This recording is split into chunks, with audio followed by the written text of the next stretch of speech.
Okay, so in this video, I'm going to show you how to remove a background from an image.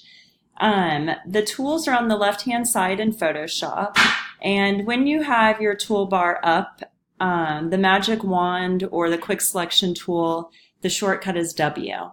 To siphon through both of them, you can hit Shift and click W and it will siphon through both of them. I'm going to use the quick selection tool for this tutorial just because it works easier with solid white.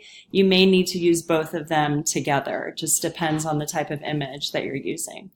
So up at the top on your control panel, you have the quick selection guide, the quick selection plus and minus. Plus adds and minus takes away. So I'm going to use just the normal quick selection. My brackets to enlarge my brush are to the right of the letter P. And so I'm just going to go ahead and select everything, trying not to touch her. My brush was a little big and I'm doing this quickly. So I'm going to get rid of the selection near her waist, so I'm going to minus it out and I'm going to slowly take it to the edge of her waistline, and I'm going to make my brush a little smaller here because I need her hand in the image and I would like her elbow.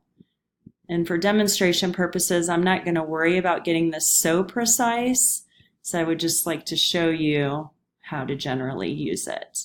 Okay, so I'll pull her hair back a little because I want her hair in the image.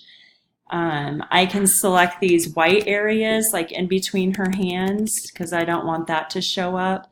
So I can use the smaller brush and it will select that whole color area, which is really nice about the quick selection. And here I want to get in between her fingers. So I'm just selecting this whole area. There's a little white area here, so I'm going to make my brush pretty small.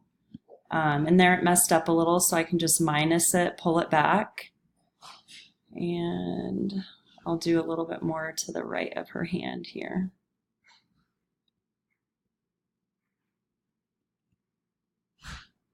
When you're doing this for the project, you need to be very precise because you will be getting graded on your masking. You shouldn't see edges of the background. It should be done pretty nicely.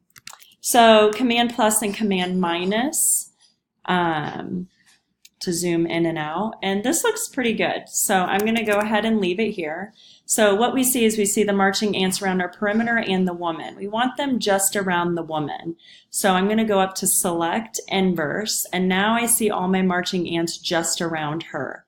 Now I have to get rid of the background, so I'm going to put a layer mask on it really quick.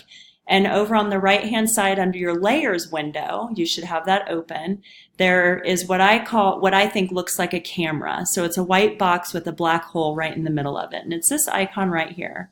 So if you just click on it, it's going to automatically take away your background and make it a transparent. So if I click on the move tool, which the shortcut is V, I can click on her and essentially move her around. And I want to move her to a different image.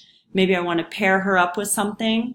So if I have another window open, which I have here, this little shelter, I can click on her and click and drag her to this new image and then drop her on top of here. So the next tutorial, I'll show you how to use the polygonal lasso tool and to make a cohesive design using two separate images or multiple images.